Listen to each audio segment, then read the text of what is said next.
Deandra, we're going to go to you next. She is the author of the Overcomers Anthology, Volume 1. Good afternoon, everyone. Like she said, my name is Deandra Matthews. I am an author. I'm also a publisher. I'm the founder and CEO of Claire Alden Publications. And I am very excited today to share about the Overcomers Anthology, Volume 1. Not only because we just published in June, but also 2 weeks ago, we received notification that the Overcomers Anthology Volume 1 is a finalist in the American Book Fest 2020 Best Book Awards nonfiction anthologies category. So we're very excited about that. And as far as the book, it is nonfiction. I have 4 other co-authors in the book, and each tells their story of overcoming.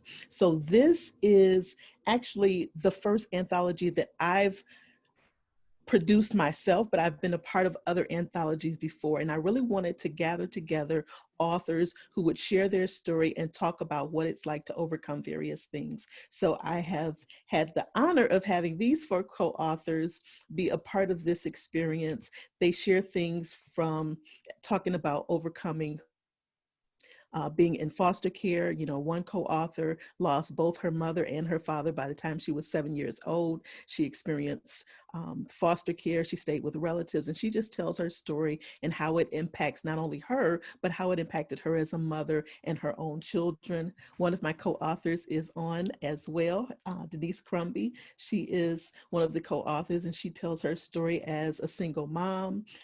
My husband is also a co-author. He talks about resentment towards his mother, how it impacted his relationship with women, and ultimately how he and his mom reconciled. We have another co-author, Anita Morgan, who talks about her addiction to marijuana and how that impacted, again, her career and her life. But I want to share with you today just an excerpt from my chapter, which is really talking about your authentic voice, finding your authentic voice. So I'm going to read just a short excerpt from my chapter in the Overcomers Anthology, Volume 1. When asked, what's the first thing you remember being afraid of? Most people respond with the typical fears: spiders, the dark, snakes, etc. My greatest fear as a child was getting slapped for being too mouthy. My grandmother used to threaten to, quote unquote, knock my teeth out if I didn't stay in a child's place. I quickly learned to be present, yet silent. Silent when asked why my first husband walked out on me when I was 9 months pregnant. Silent when the police stopped the vehicle after my boyfriend assaulted me on the side of Metro Parkway under the cloud of darkness. Silent as I disappeared into the night to avoid getting arrested for confronting the wife of my married lover. Silent as my tormented soul was forced to take cover under a veil of unresolved trauma and pain. Silent as I accepted the reality that my second marriage had also failed. Invisible is how I felt, physically there, but not wanted.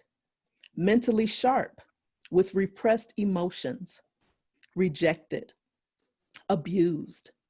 As a result, I had shut down a part of who I was, the part that was able to verbally defend myself and or others, even without the use of socially inappropriate vernacular. Emotionally unavailable, those feelings of abandonment gave way to truly being alone. Alone. Alone with my thoughts, alone with my young children, alone with no other adult company or conversation. That's just a small excerpt from my chapter. And you can kind of hear where I'm going and telling a little bit of my story, being very vulnerable, exposing a lot of the layers of what I've been through in my life to really deal with how I, again, came to own my authentic voice. So that's a little bit about that book. Again, it's a 2020 Best Book Awards finalist in the category Nonfiction Anthologies. And we're very excited about that. So anyone who gets an autographed copy, and again, we have them on our site, and I'll drop that specific link so that you can get your autographed copy, which has the new stickers indicating that it's a finalist for those book awards. So I actually enjoyed the process of pulling together the co-authors for this anthology so much that we are in the midst of our second volume of the Overcomers Anthology. So the first volume had 5 co-authors. The second volume, we have 10 co-authors. And this time we are talking about overcoming fear. And for anyone who's been active at all this year, you know, we've had lots of fears that we've dealt with during 2020. So we have 10 co-authors that are telling their own gripping tales of dealing with fear.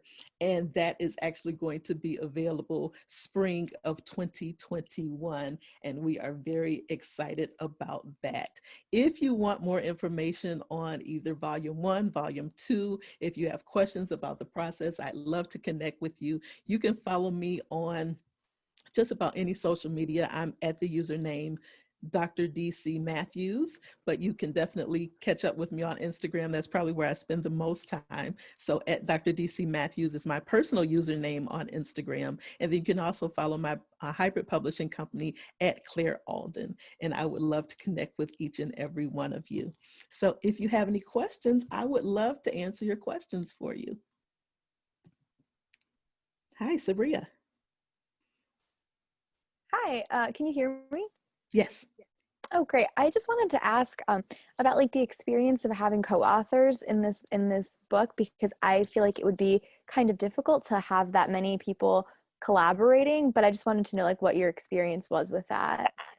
So it helped that I had been a part of a few anthologies myself. So I kind of knew what the expectations were, and I really molded it to fit who I am and what I wanted to be able to offer to the co-authors.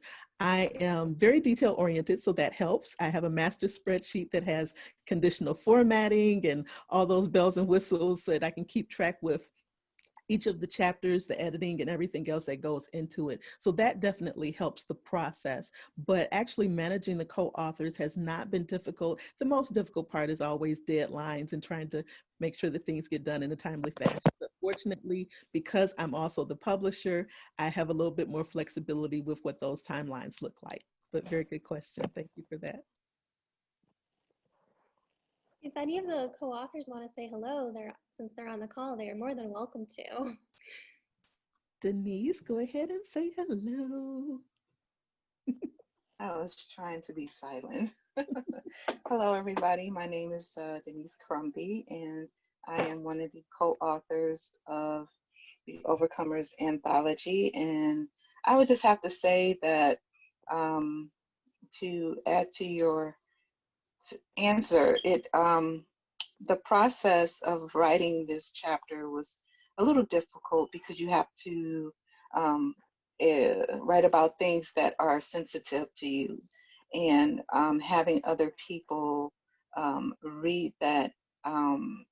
You know, it was the first time for me doing this, so it's always going to be some questions and apprehension regarding, when you put this out there, if any of your family members are involved or anyone close to you are involved in the story, what are going to be their perceptions of what you wrote.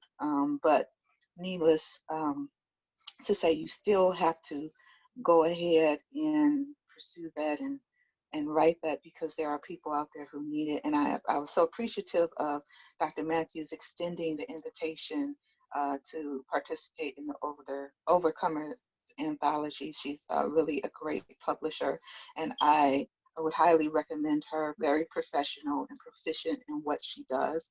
And so anyone who is looking to be published, she does a great job. And she is also part of the Better Business Bureau. So, okay, that's Thank it. you, Denise. Denise is also a poet. She has a poetry book as well. So this was actually her second publication when she participated in the anthology. So thank you, Denise. And we've got one other co-author that I see just joined. I don't know if her microphone is hooked up, Anita Morgan. So she's another one of our co-authors for volume one, and of course now both are award-winning finalists, so they can add that to their author bio. Good morning. Good afternoon. How's everybody doing? One of the things about joining the anthology was I wanted to make sure that when you're working with others, you want to make sure that what you're writing is like it fits and everything fits in place. And I was worried about my author chapter when I had wrote my chapter for the anthology. I was afraid that my voice was maybe so different that it wouldn't fit. But when we sat down, and Dr. D is very good at this, when we sat down and we all had to read our chapters together, and we all had to, and it wasn't just you read your own chapter, she made us read each other. So it was like hearing your voice from somebody else's voice. And when you heard that, I realized that in each one of our chapters, it was like a story that flowed. I mean, and it was like a different perspective for overcoming for everybody, but at the same time, it all fit together. It was like a musical, an opera, you know, it was like act one, act two, you know, scene one, scene two. And I realized that my voice fit just with everybody else's. And when you're writing, especially with others, one thing that you have to not do is keep second guessing yourself. Never second guess yourself. Write from the heart, write what you know and understand the most. You understand, write from the heart. Don't always, well, I don't think this will work. And I think that's why a lot of people have problem with deadlines. They're trying to do things where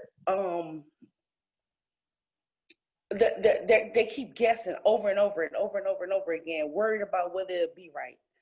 Just don't do that. Just write from the heart. And when you write from the heart, that's the best way to write. Because other people then really hear your voice and they really hear where you come from.